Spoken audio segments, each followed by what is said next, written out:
Written in curves. Someone once tried to write a love letter to the ocean. They ran out of paper.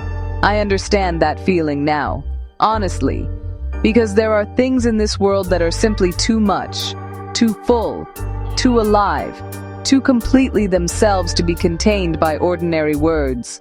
The curved body is one of those things, not because of what it looks like, but because of what it does. It does something to the air in a room, something to the tempo of a heartbeat, something to the very particular silence that falls between two people when one of them is her. This is Written in Curves, a love letter, long overdue, to the body that earns one. Before the entrance, there is always the preparation. She does not wake up like this. She builds like this. There is a version of her that exists before anyone is watching, and that version is the truest one. She lifts, she stretches, she tends to herself with the same patience a sculptor brings to marble, because she has decided something quietly revolutionary, that she is worth the effort.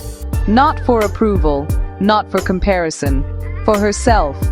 And the body that emerges from that devotion is not an accident of genetics. It is an act of authorship.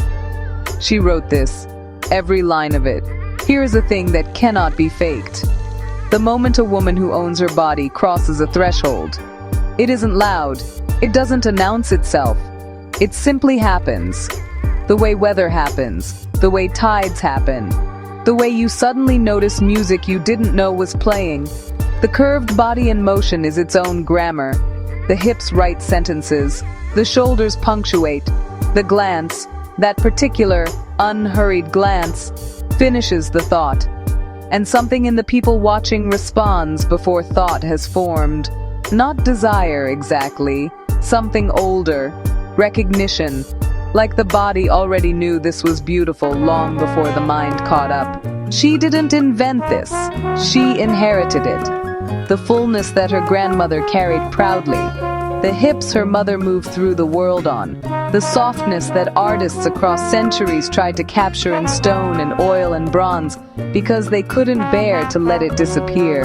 From Knock terracottas to Botticelli, from the dances of Bahia to the runways of Paris, from the market women of Accra to the cover of every magazine that finally learned to expand its definition of remarkable. The world has always known. It just took some parts of it longer to admit what the rest already understood. That fullness is not excess. That softness is not weakness. That the curve is not a deviation from beauty. It is one of beauty's oldest, most beloved languages. If no one has written you a love letter lately, consider this one yours. For the body you showed up in. For the body you are choosing to inhabit fully. For the body you are learning, slowly, stubbornly, tenderly, to stop apologizing for. You were not built to disappear. You were built to take up space, to soften rooms, to hold your own gravity, to walk through the world like someone who has read the ending and knows everything turns out beautiful. The curve is not the point, you are the point. The curve is just how the world knows where to look. So, subscribe. Share this with her.